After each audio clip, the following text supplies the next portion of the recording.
Okay, here we are in Monroe, Michigan, July 10th. Rebecca Sachs, Sarah Rose, and I'm asking Baba to tell us what she knows about Uncle Izzie's life. Okay, well, we all knew during World War II that your grandfather, Ted, he had relatives in the Ukraine or in Europe or something, and we never knew what had happened to them. And we did know about a cousin. It happened in 1940 or 41. Mr.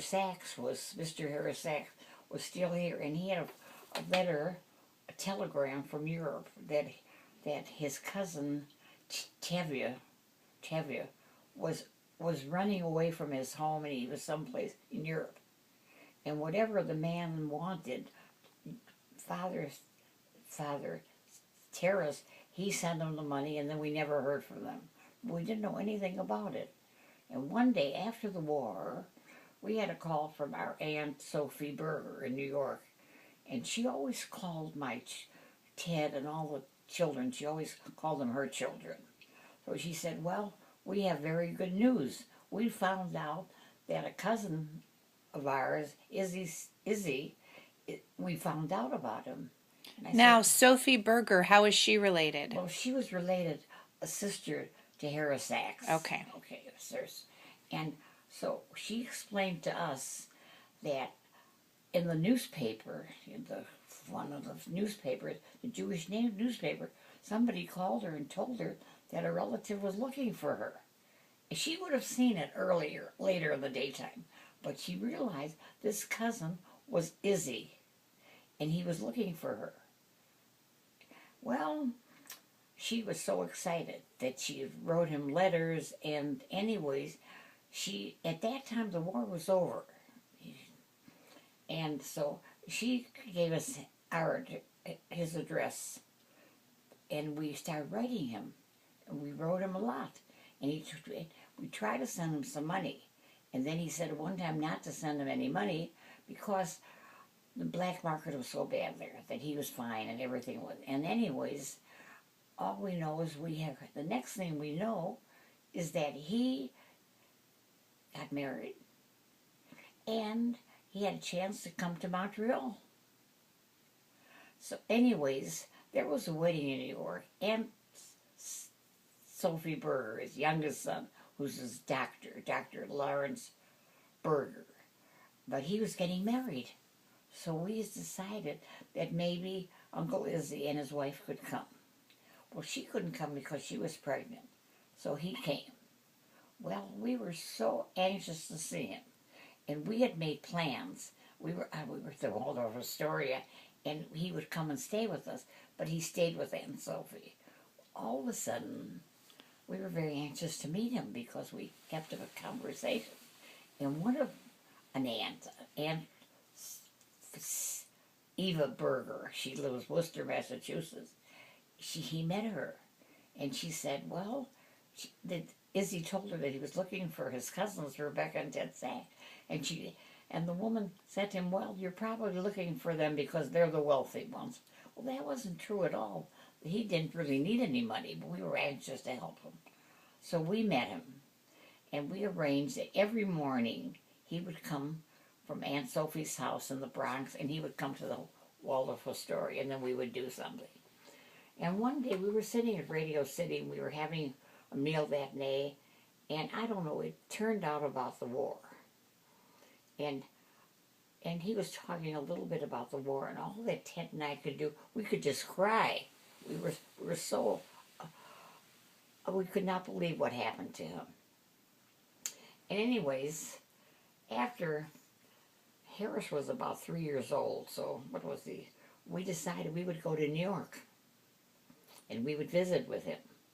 And we saw his son Sammy that was still alive and his wife, and we stayed in a hotel with my children. We left Jonathan was home. We left him with a nurse, and we went up and we spent the whole week there. And do you remember what he told you about the war, or about his life? Well, he really didn't tell us too much. I wish I wish now that I could have gone back and asked a lot of questions. Mm-hmm. But he had told us that everybody was gone. And he had been married, right? Yes, and then I had heard that he got married sometime, it must have been 20 or something, but he never talked about that wife.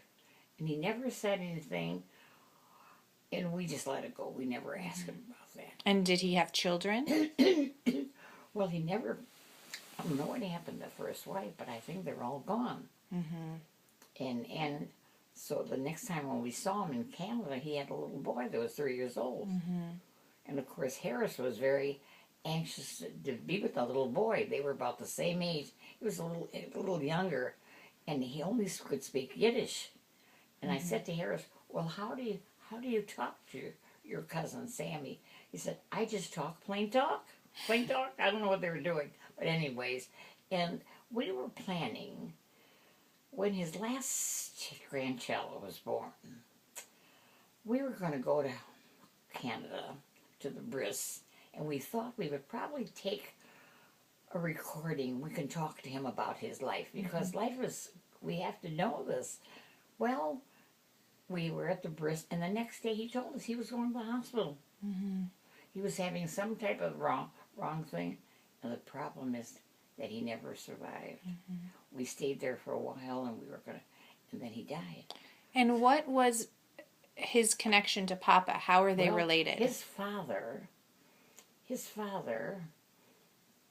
and Ted's father were brothers. And the problem is that they had other sisters and brothers, but they weren't from the same father and mother, because one of them had died or something. But the same father that had Harris Sachs and had his father. His father actually came to America. Do you know what his name was?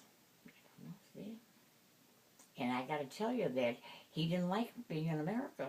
He thought it was not religious. It wasn't the right thing, and he went back to Europe.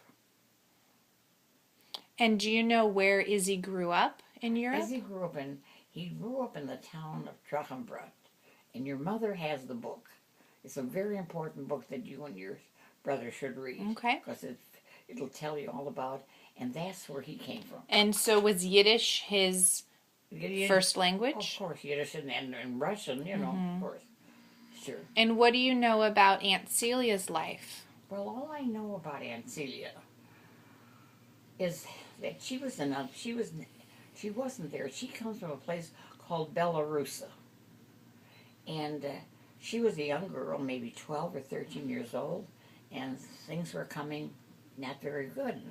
And her father decided that he would let the family go. He said, "You're on your own." And he went and left them.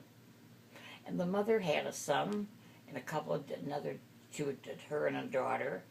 And the son died, and the mother died, and she and her sister, they went to the woods. And they were trying to realize, and her sister was getting very tired and everything, and they went to a farmer, and actually what happened, she died there. So he buried her someplace, and he says to her, "You've got to go on, you can't live here." And then she went into the forest, and she was hoping that she would die. She's 12, 13 years old.